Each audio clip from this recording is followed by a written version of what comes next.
ये बात रॉन्ग है। ये जो संदेश में कहा जा रहा है कि हज़रत अबू बकर सिद्दीक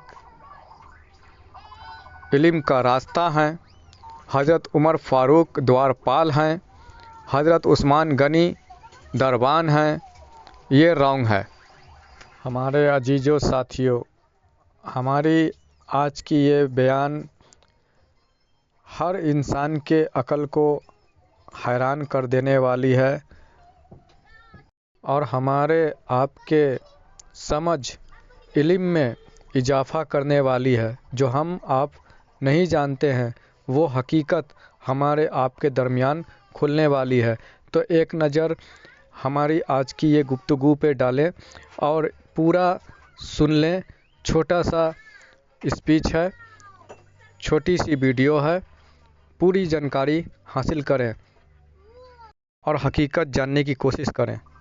आज का संदेश है, प्रिय मित्रों, मैं आपको एक महत्वपूर्ण संदेश देना चाहता हूं। हमारे समाज में कई समस्याएं हैं, लेकिन सबसे बड़ी समस्या है हमारे बीच की दूरी और असहमति। हमें एक दूसरे के साथ मिलकर रहना चाहिए और एक दूसरे के साथ प्रेम और सम्मान का व्यवहार करना चाहिए। ये संदेश यहाँ तक तो लाइक करने लायक है और बेहद ही सभी को एकजुट करने वाली बातें हैं और आपस में मतभेद ख़त्म करने वाली बातें हैं। इसीलिए इन बातों पर कोई शक शुबा नहीं और हमें ऐसी बातों से प्रेरणा मिलती है, हमें मोटिवेशन हासिल होती है। इसे लाइक करना चाहिए, ये सही बात है। आगे का संदेश सुने। आगे का संदेश ये है, हुजूर पैगंबर इस्लाम मोहम्मद मुस्तफ़ा सल्लल्लाहु अलैहि वसल्लम ने फरमाया, मैं इल्म का शहर हूँ और अली उसका दरवाज़ा है। ये हदीस इस बात को दर्शाती है कि मौला अली इस्लामी ज्ञान और समझ के लिए एक महत्वपूर्ण स्रोत हैं, मतलब कि एक ज़रूरी महत्वपूर्ण एक जरिया है। ये बात भी हक है, इसे भी झुटलाने वाली बात नहीं और इसे भी मानना चाहिए और फॉलो करना चाहिए। इस पर भी लाइक करनी चाहिए। आगे का संदेश है, हमें मौला अली के दरवाजे से गुजरना चाहिए और इल्म के शहर में पहुंचने का प्रयास करना चाहिए। हमें अपने समाज को एकजुट करना चाहिए और एक दूसरे के साथ मिलकर काम करना चाहिए। ये भी बात हक है और ये भी सच है। इससे भी हमें आपको प्रेरणा मिलती है, मोटिवेशन मिलती है, इसमें भी कोई दो राय नहीं है। इन बातों पर भी हमें अमल करनी चाहिए। आगे का संदेश सुने। हमें ये भी याद रखना चाहिए कि हज़रत अबू बकर सिद्दीक इल्म का रास्ता है, मौला अली दरवाज़ा हैं, तो हज़रत अबू बकर सिद्दीक रास्ता है, हज़रत उमर फ़ारूक द्वारपाल हैं और हज़रत उस्मान गनी दरबान हैं। हमें इन सभी सहाबाओं का बयान, इन सभी सहाबाओं का सम्मान करना चाहिए और उनकी शिक्षाओं का पालन करना चाहिए। यहाँ पर ये बात रॉन्ग है। ये जो संदेश में कहा जा रहा है कि हज़रत अबू बकर सिद्दीक इल्म का रास्ता हैं, हज़रत उमर फ़ारूक द्वारपाल हैं, हज़रत उस्मान गनी दरबान हैं, ये रॉन्ग है। आगे का संदेश है, आइए हम एक दूसरे के साथ मिलकर अपने समाज को एकजुट करें और एक दूसरे के साथ प्रेम और सम्मान से व्यवहार करें। हमें मौला अली के दरवाजे से गुजरना चाहिए और इल्म के शहर में पहुंचने का प्रयास करना चाहिए। ये बात हक है, लेकिन इस संदेश में वो बात बनी बनाई है, अपनी तरफ से जोड़ी गई है, मौलवियों की जानिब से बनाई हुई बातें हैं। कौन सी बातें?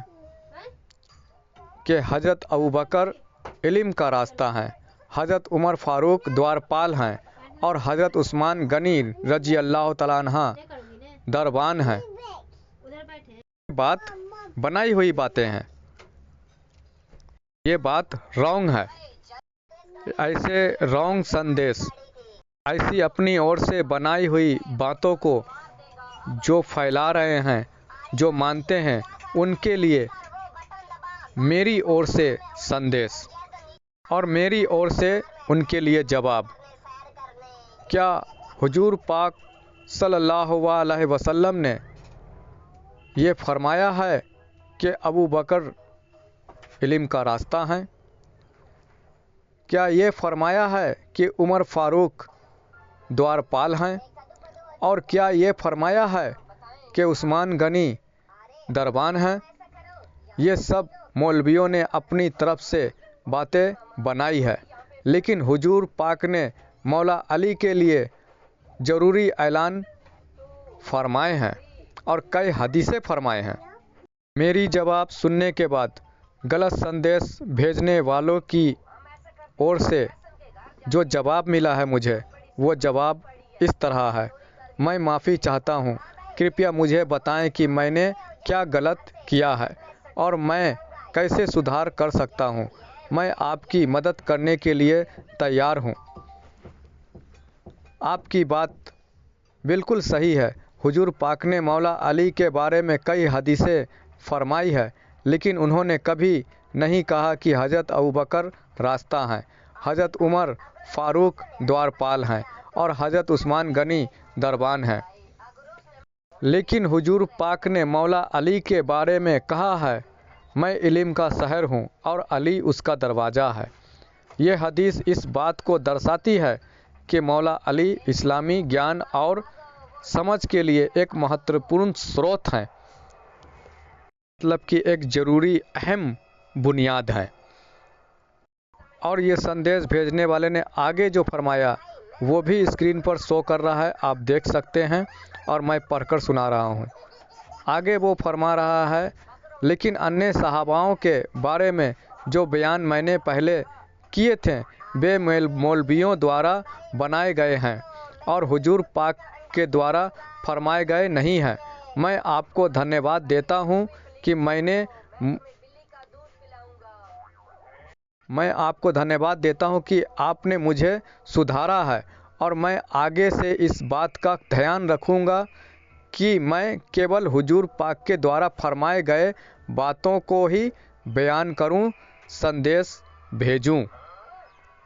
तो दोस्तों, अजीजों, साथियों, ये थी हकीकत। सामने वाले का संदेश भी आपको सुनाया और मेरी ओर से भेजे गए जवाब जो थे वो भी मैंने आपको सुनाया और सामने वाले ने अपनी गलती का सुधार भी किया और हमारी बातों से सहमत भी हुआ। क्या आप सहमत हैं? जो सहमत हैं वो लाइक करें, सब्सक्राइब करें, और जो सहमत नहीं हैं, जो गुमराह हैं और इस तरह की हुज्जत उलझनों में फंसे हैं, ऐसे लोग डिसलाइक करें और निकल जाएं। उनकी ज़िंदगी गुमराहियत में ही बीतने वाली है, जो डिसलाइक करके निकलने वाले हैं। क्योंकि हमारे लिए मौला अली महत्व रखते हैं और हुजूर का बयान महत्व रखता है। हमारे मौला नबी करीम सल्लल्लाहु अलैहि वसल्लम ने जो बातें मौला अली के लिए फरमाई है, वो एक एक अल्फाज, वो बातें महत्व रखती है और मौला अली हमारे लिए महत्व रखते हैं सबसे पहले। और जो झूठी बातें फैलाता है, अपनी तरफ से जो बनाता है, ऐसों के लिए अल्लाह, उसके रसूल और तमाम फरिश्तों की तरफ से लानत हो। जो झूठी बातें फैलाता है, अपनी तरफ से बनाकर जो भेजता है, ऐसों पर अल्लाह, उसके रसूल और फरिश्तों की लानत।